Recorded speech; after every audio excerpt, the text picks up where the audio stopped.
અને હવે વાત મગરબા પોલીસ હેડક્વાર્ટર 4 રસ્તા પરની કે ત્યાં પણ ભરાઈ ચૂક્યા છે પાણી। વાહન ચાલકોને ભારે હાલાકીનો સામનો કરવો પડી રહ્યો છે।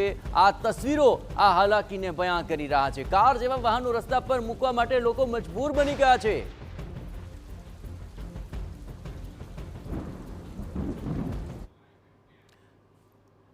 अनाज विस्तार में उपस्थित है अमरा सहयोगी जिज्ञासा। जिज्ञासा, आप शू त्या हाल जोई रहा छो? खास કરીને વિકટ પરિસ્થિતિ છે તે તો ખ્યાલ છે, પરંતુ જે ટાઉન પ્લાનિંગ થવું જોઈએ, જે તંત્રની વ્યવસ્થાઓ થવી જોઈએ, તેની ઉપર કેટલા સવાલ ઉઠી રહ્યા છે? લોકો સાથે પણ આપની વાતચીત થઈ હશે। સૌપ્રથમ તો માહોલ ત્યાં શું છે, કઈ પ્રકારની પરિસ્થિતિ છે, લોકો સાથેની વાતચીતમાં શું સવાલો સામે આવી રહ્યા છે, શું છે મકરબા અને તેની આસપાસના વિસ્તારોની સ્થિતિ?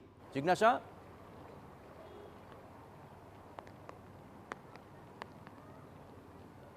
બિલકુલ જયેશ, જે રીતે આપે પણ કહ્યું કે માત્ર જે કામગીરી છે એ રસ્તા પર ક્યાંય દેખાતી નથી હોતી, ગ્રાઉન્ડ પર નથી દેખાતી હોતી। અત્યારે હું મકરબા પોલીસ હેડક્વાર્ટર 4 રસ્તા પર ઉપસ્થિત છું। અનેક ગામોને આ માર્ગ છે અહીંયાથી જોડતો હોય છે, સરખેજ સુધી આ માર્ગ જતો હોય છે ને ત્યાં અત્યારે જુઓ કઈ પ્રકારની સ્થિતિ છે। ગઈકાલે રાત્રે વરસાદ રહી ગયો, આજે વહેલી સવારથી ધીમી ધારે વરસાદ છે, પરંતુ ગઈકાલે જે 11 ઇંચ વરસાદ પડ્યો છે એ પાણી હજુ સુધી ઓસર્યા નથી। અને સૌથી ચિંતાજનક બાબત એ છે કે ગટરના પાણી પણ આમાં ભળી ગયા છે, ગટરના પાણી બેક મારી રહ્યા છે। આજુબાજુનો જે વિસ્તાર છે ત્યાં લોકોને અત્યારે પારાવાર મુશ્કેલી થઈ રહી છે। જે લોકો અહીંયાથી પસાર થઈ રહ્યા છે, આપ જુઓ કે લોકો રાહ જોઈ રહ્યા છે કે થોડા પાણી ઓસરે ત્યારબાદ તેઓ અહીંયાથી નીકળે, કેમ કે પાણીનું જે લેવલ છે સતત વધી રહ્યું છે। અત્યારે કોઈ પણ પ્રકારની વ્યવસ્થા તંત્ર તરફથી થતી નથી દેખાઈ રહી। આ બાજુ પણ હું મારા કેમેરામેનને વિનંતી કરીશ કે દ્રશ્યો બતાવે।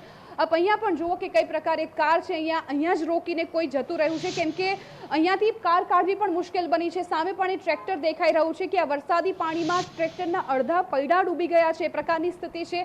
અહીંયા જે ઘરમાં લોકો રહી રહ્યા છે એમના ઘરમાં પાણી ઘૂસી ગયા છે। આ દ્રશ્યો આપ જુઓ કે લોકોના ઘર, નીચાણવાળો આ વિસ્તાર કે જ્યાં લોકોના ઘરમાં પાણી ઘૂસી ગયા છે।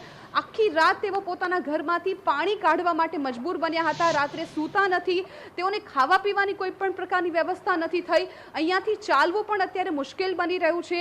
લોકોએ અનેક વખત રજૂઆત કરી, પરંતુ તંત્ર પાસે આ સમસ્યાનો જાણે કોઈ પણ પ્રકારનો નિકાલ જ ન હોય તેવી સ્થિતિ અત્યારે જોવા મળી છે। કરોડોનું બજેટ ફાળવવામાં આવે છે। આપ જુઓ આ દ્રશ્યો, લોકોના ઘરમાં કેટલું પાણી ઘૂસી ગયું છે હું આપને બતાવું છે। બા, કેટલા વર્ષોથી આ સ્થિતિ છે? અત્યારે કઈ રીતે આપ રહી રહ્યા છો અહીંયા? આ અત્યારે જુઓ અમારી કેવી હાલત છે। અમે 2 દિવસથી તો ખાધા પીધા વગરના પાણી, ઘરમાં અમારા સામાન બધા પલળી ગયા। આ મોદી આમ બધા રોડ કરતો ફરે। હા, અત્યારે કોઈ અહીંયા જોવા માટે આવ્યું તો માસી? કોઈ આયા જ નથી 2 દિવસથી। કોઈને ફરિયાદ કરી? કોઈની ફરિયાદ તો બધાય કરે, પણ કોઈ જોવા માટે કોણ આવે? કે પાણીનો તો નિકાલ નહીં કરતા। બધી બાજુ ગટરો કરી, પણ એકેય ગટરમાં ક્યાંય પાણી જાય છે? હા, કાલની આ સ્થિતિ છે તમારા? કાલના 2 દિવસથી અમારી આ સ્થિતિ જુઓ। અમારા ઘર કેવા, ઘરમાં પાણી ભર્યા, આ બધા પાણી ભર્યા। તો તમે અહીંયા રાત કેવી રીતે વિતાવી? પાણીમાં બેસી રહ્યા હતા, આમ નામ બેસી રહ્યા। શું કરીએ? પાણી અહીંથી આગળ જાય તો અમે પાણી ઘરમાંથી બહાર કાઢીએ ને।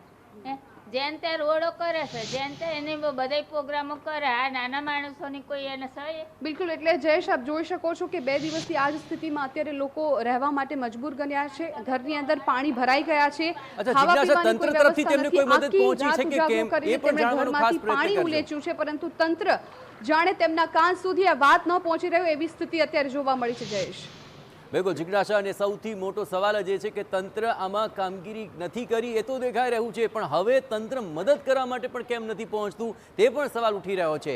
રાતભર પાણીમાં લોકો બેસવા માટે મજબૂર બન્યા, આખી રાત તેમને ઉજાગરો થયો છે, ઘરમાંથી પાણી ઉલેચવા માટે તેઓ તૈયાર છે, પરંતુ આખરે પાણી ઉલેચવું કેવી રીતે? બહાર જ એટલું પાણી છે અને ઘરની અંદર ઘૂસી ચૂક્યા છે ગંદા પાણી, ગટરના પાણી બેક મારી રહ્યા છે, અને તેને કારણે પરિસ્થિતિ વધારે વિકટ બનશે, કારણ કે રોગચાળાની ભીતિ લોકોને સતાવી રહી છે। આ દ્રશ્યો જુઓ કે જ્યાં આખરે કમર સમારા પાણી છે અને મોટા વાહનો પણ અહીં અટવાઈ ચૂક્યા છે। કાર જેવા વાહનો તો રસ્તા પર મૂકીને જવા માટે લોકો મજબૂર બની ચૂક્યા છે।